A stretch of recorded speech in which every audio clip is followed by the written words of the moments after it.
Profesor Lenín Araujo, muy buenos días. Le habla Kevin Alexander Graus Chiques, con el objetivo de poder sustentar el artículo solicitado por su persona, para identificar alguna problemática dentro de la prueba en delitos de corrupción en funcionarios. Entonces, lo que yo consideré o lo que yo pude investigar un poco es respecto a la falta de modificación de carácter legislativo y penal frente a la prueba de delitos de corrupción en funcionarios. Y consideré esto porque me basé en la información que encontré dentro del trabajo de José Pineda, Walter Salvador y José Velázquez, que precisamente nos hablan de esto, ¿no? De esta falta de modificación en el carácter legislativo y en el carácter penal frente a estos delitos de corrupción de funcionarios. Y estos autores nos brindan algunos ejemplos o identifican algunos puntos que tienen deficiencias dentro de nuestro Código Penal. Eh, por temas de tiempo, solamente voy a hablar de estos tres puntos: las definiciones de funcionario y servidor público, los viáticos y peculado, y los montos mínimo de peculado. Entonces, en primer lugar, las definiciones de funcionario y servidor público. Si bien es cierto, el artículo 425 de nuestro Código Penal tipifica estas definiciones de funcionario y servidor público, eh, no nos da una definición específica para cada uno.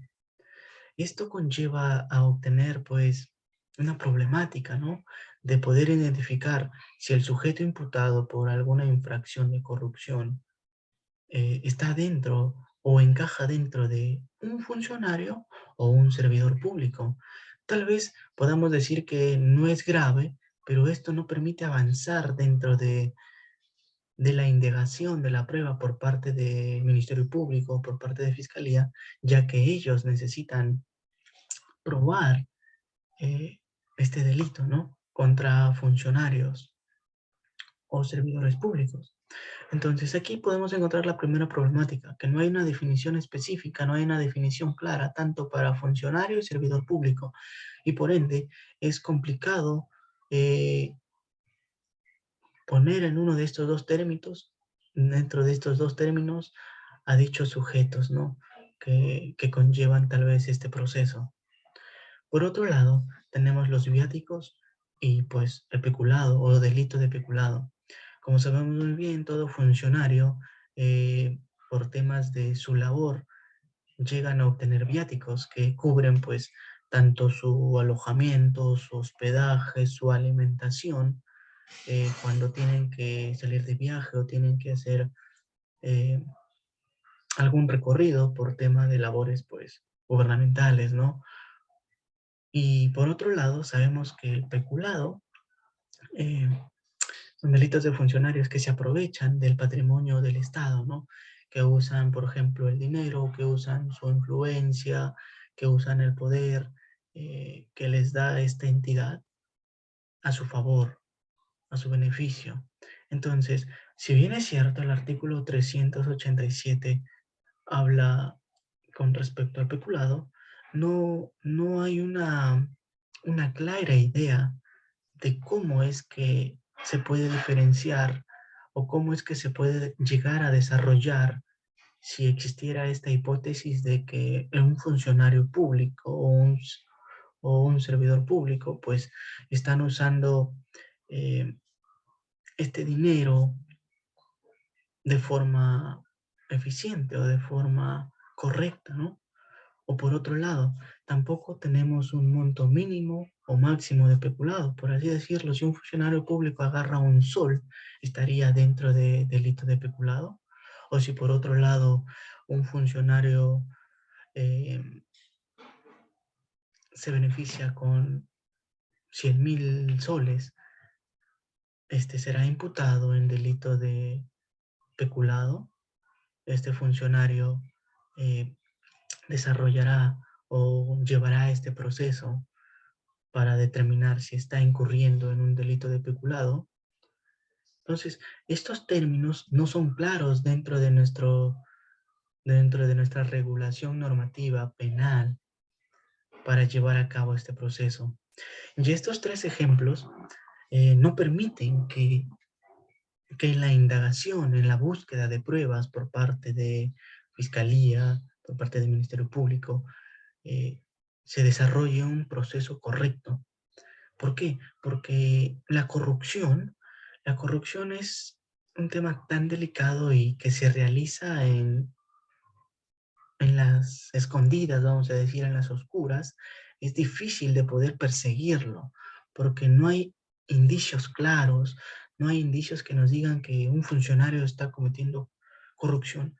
Y peor aún, cuando nuestra normativa peruana, no nos ayuda a identificar términos puntuales, no nos ayuda a definir si el sujeto es funcionario o servidor público, no nos ayuda a definir tal vez un monto mínimo, un monto máximo para pues iniciar un proceso de corrupción de funcionario con el delito de peculado.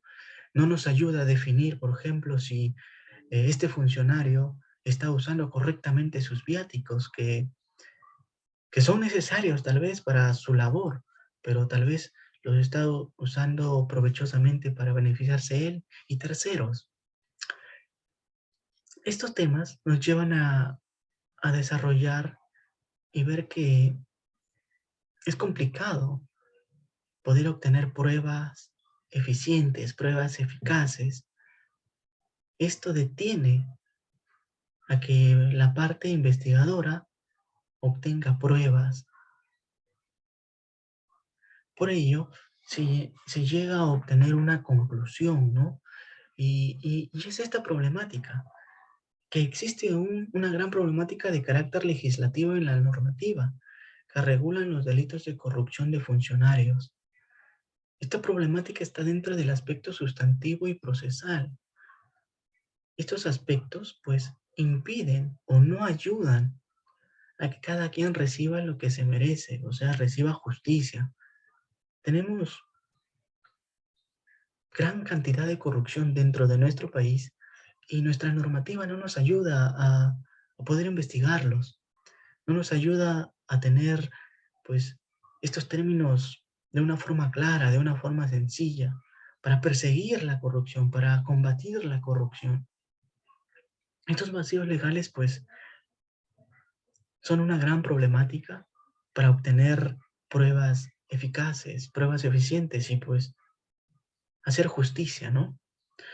Por otro lado, he considerado algunas recomendaciones, como por ejemplo en el campo procesal.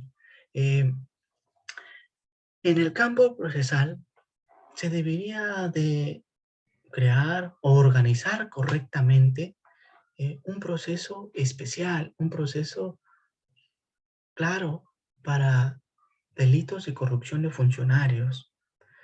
En este proceso, los tiempos deben ser más amplios, no deben ser los tiempos que se brindan a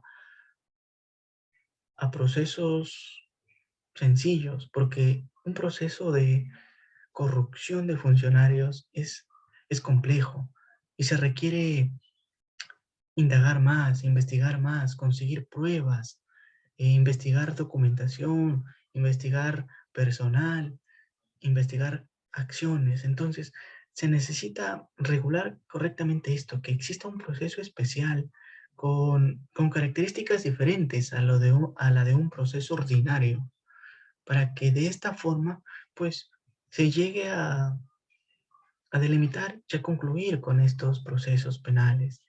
Por otro lado, también en el campo normativo, los tres ejemplos anteriores, muchos más que están dentro de nuestro Código Penal, dentro de nuestra normativa peruana, se debe de modificar, se debe de delimitar, de obtener claramente estos términos, que se redacte de una manera distinta, para que de esta forma Fiscalía o el Ministerio Público, los que están a cargo de la investigación, eh, vean con claridad el panorama, vean el camino a seguir, pues para llegar a obtener la justicia, ¿no? Y por otro lado, también en materia política. Eh, en materia política creo que debe de haber una unión. Bien es cierto que tenemos entidades autónomas como el Poder Ejecutivo, el Poder Judicial, el Ministerio Público, la Policía Nacional de Perú, pero estos deben de unirse. ¿Deben de unirse con qué objetivo? Con el objetivo de combatir la corrupción, de delimitar estos puntos, de delimitar estos términos. ¿Cuándo es que se va a iniciar una acción de delito de peculado con algún funcionario? ¿Cuándo es que este funcionario está utilizando incorrectamente sus viáticos? ¿Cuándo es que vamos a iniciar un proceso a un funcionario o a un servidor público? Y entre otros más. Entonces, estas entidades necesitan tener la eficacia, necesitan tener esa autonomía que sí tienen para poder delimitar estos términos, para poder crear una normativa, para poder organizar esta normativa, mejorarla, con el fin, pues, de combatir la corrupción. Esto sería todo por mi parte. Muchas gracias, profesor.